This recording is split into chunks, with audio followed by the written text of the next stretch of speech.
Vamos a empezar por el final porque creo que es la única manera de entender la magnitud de lo que vamos a analizar hoy.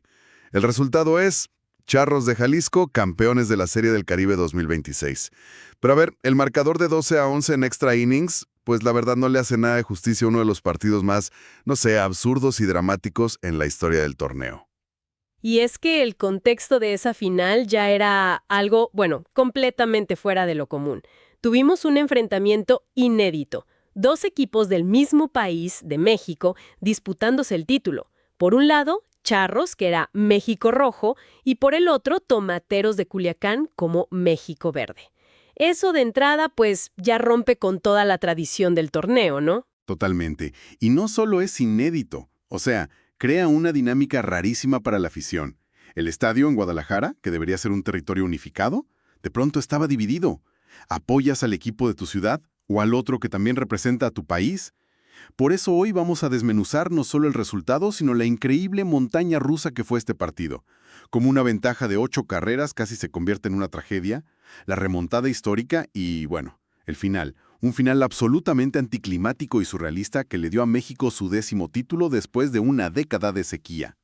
Una final que de verdad lo tuvo absolutamente todo. A ver, empecemos por la pregunta obvia que cualquiera que siga el béisbol se hizo. ¿Cómo demonios llegan dos equipos del mismo país a la final de un torneo que es, por definición, de campeones nacionales? Aquí es donde la historia se pone interesante, porque todo fue producto, pues, del caos y la improvisación. La Serie del Caribe 2026 originalmente iba a ser en Caracas, Venezuela. Sin embargo, a unos meses de arrancar, la Confederación de Béisbol del Caribe decidió quitarles la sede. Por la situación política. Exacto, por la compleja situación política del país. De repente se quedaron sin anfitrión. Espera, con tan poco tiempo de antelación, organizar algo así debe ser una pesadilla logística. Una pesadilla total. Y ahí es donde México levanta la mano y dice, yo le entro, y salva el torneo como anfitrión emergente. Pero el problema no era solo la sede.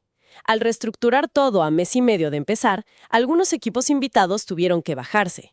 De repente faltaba un contendiente para completar el cuadro de 5. Y en lugar de buscar a otro campeón internacional, la solución fue mirar hacia adentro, ¿no? Justo. La decisión fue inscribir a los dos finalistas de la Liga Mexicana, el campeón, Charros de Jalisco, y el subcampeón, Tomateros. Fue, digamos, una solución práctica para un problema logístico gigante. Me imagino que no todos estuvieron contentos con eso. ¿Hubo quejas de las otras ligas? Digo, en teoría le das al anfitrión el doble de probabilidad de ganar. Hubo murmullos, claro, siempre los hay, pero el consenso fue que era la única manera de salvar la edición.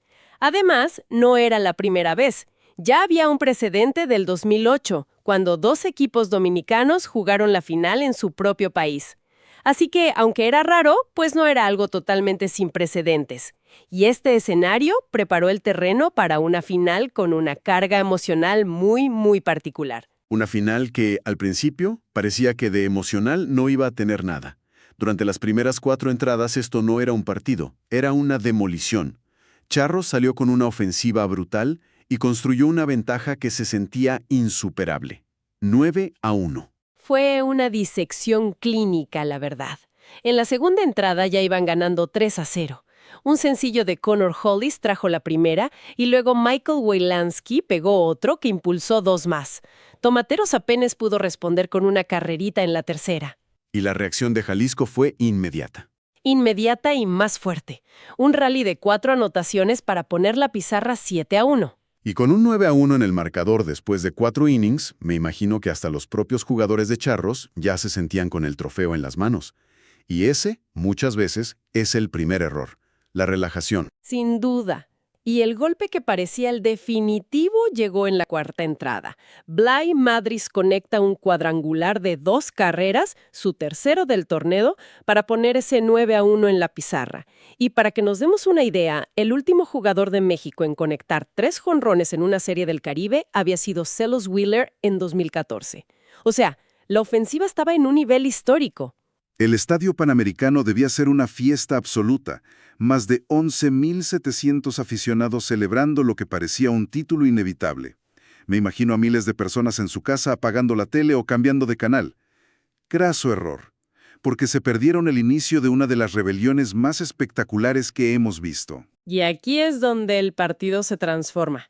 La quinta entrada fue el inning de terror para Charros y el despertar de la furia guinda. Y es fascinante porque no fue solo una seguidilla de buenos batazos, fue un colapso de confianza. Cuando tu picheo abridor, que te había llevado hasta ahí sin problemas, se desmorona, el pánico se puede contagiar como un virus. Claro, y como manager te ponen en una situación imposible. Si lo sacas muy pronto, quemas tu bullpen y te arriesgas a no tener brazos para el final. Si lo dejas, te arriesgas a que pase, pues exactamente lo que pasó. Confiar en un bateador más fue fatal.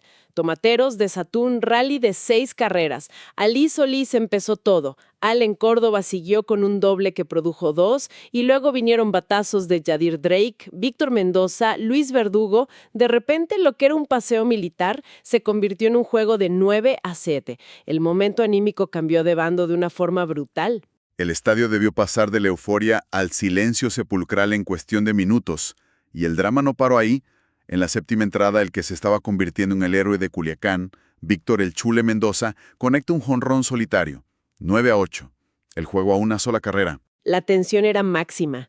Charros logró responder en la parte baja de esa misma entrada. Un doblete de Julián Ornelas les dio un respiro, trayendo una carrera para poner el marcador 10-8. Parecía que habían contenido la hemorragia, ¿sabes? Que recuperaban un poco de calma. Pero Culiacán ya había probado que podía hacer daño y no se iba a rendir.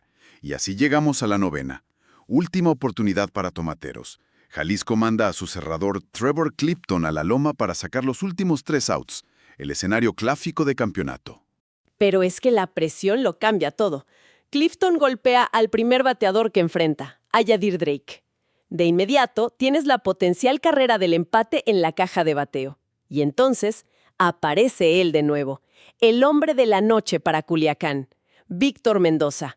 Conecta su segundo jonrón del partido, un batazo monumental de 2 carreras. El juego se empata 10-10. Una remontada de un déficit de 8 carreras estaba increíblemente consumada. Nos íbamos a extra innings. La resiliencia de Tomateros es algo de verdad digno de estudio. Irte abajo 9-1 en una final de visitante y no bajar los brazos es impresionante. Y en la décima, con la regla del corredor fantasma en segunda, parecía que iban a completar la hazaña. No perdieron el tiempo. Un elevado de sacrificio de Ali Solís fue suficiente para que Culiacán anotara. Se ponen arriba 11-10. La remontada más grande en la historia de una final de Serie del Caribe estaba a solo 3 outs de concretarse. El guión de película era perfecto para Tomateros. Y del otro lado, para Charros tenía que ser una de las derrotas más dolorosas que te puedas imaginar. Tener el título en la bolsa y dejarlo ir así, pero el béisbol tiene esta capacidad infinita para sorprender. Y en la parte baja de la décima, el relevista de Culiacán, Guadalupe Chávez, quien había sido de sus lanzadores más confiables, se convirtió en el protagonista inesperado. De drama familiar. Y lo que no me explico, y creo que nadie se explica, es la psicología del lanzador en ese momento. ¿Guadalupe Chávez había sido un pilar? ¿Qué pasa en la mente, en el cuerpo de un atleta de élite, para que su mecánica, su control, se descontrole así? No una, sino 2 veces seguidas. Es la presión absoluta llevada al extremo. El montículo de repente se siente más chico, el home parece estar a kilómetros y la pelota pesa el doble. Tu mecánica, esa que has repetido 1.000.000 de veces, simplemente te traiciona. Y fue lo que vimos. Con las bases llenas, Chávez lanza un primer wild pitch. Un lanzamiento totalmente descontrolado que se le escapa al catcher. La pelota va para atrás y Julián Ornelas, que estaba en tercera, no lo piensa 2 veces. Anota la carrera del empate. El estadio explota. 11-11. Y en ese momento piensas, ok, respira, concéntrate, sal de esto. Pero no hubo tiempo para nada. Inmediatamente después, con las bases todavía llenas, Chávez se prepara para el siguiente lanzamiento. Y ocurre de nuevo. Otro wild pitch, casi una repetición del anterior. La pelota se escapa, Michael Wilansky corre desde tercera a toda velocidad y anota. Se acabó. Charros de Jalisco era campeón del Caribe. Es que es un final que desafía toda lógica. Un campeonato no se decidió por un jonrón heroico ni con una atrapada espectacular. Se decidió por 2 errores consecutivos, 2 lanzamientos que nadie pudo controlar. Es la definición de ganar de la forma más extraña posible. Y es brutal pensarlo. Guadalupe Chávez pasa de ser un relevista clave a ser involuntariamente el rostro de la derrota. Esa es la crueldad y, a la vez, la belleza impredecible de estos momentos. Se desató una euforia total, sí, pero fue una celebración nacida del colapso del rival. Una victoria así tan agónica y extraña, pues está llena de hitos que vale la pena recordar. Absolutamente. Primero, y el más importante, es el primer título de Serie del Caribe en la historia para los Charros de Jalisco. Y pensemos esto, el club se fundó en 1949, el mismo año en que se jugó la primera Serie del Caribe. Tuvieron que esperar más de 70 años. 70 años. Es toda una vida esperando un momento así. Y para el béisbol mexicano en general, también fue un título muy significativo. Rompió una sequía de 10 años. Es el 10º título para México, pero el último había sido en 2016 con los Venados de Mazatlán. Una década es mucho tiempo de espera para una potencia del béisbol caribeño. Y al nivel personal para el manager Benjamín Gil, esto tiene que haber sido una redención, ¿no? Totalmente. Se convierte en apenas el segundo mexicano en la historia en ganar la serie como jugador, que lo hizo 2 veces con Tomateros, y ahora como manager. Este era su primer título caribeño como dirigente después de 6 intentos fallidos. Era su cuenta pendiente, y sus palabras al final lo resumen todo. Dijo: increíble el juego que dieron los Tomateros, pero a pesar de que la situación se volteó, nadie en nuestro equipo se rindió. Reconociendo la grandeza del rival, que es lo que hace aún más grande la victoria. Y no podemos olvidar a los héroes individuales de Charros. Claro, porque más allá del final, hubo actuaciones monumentales.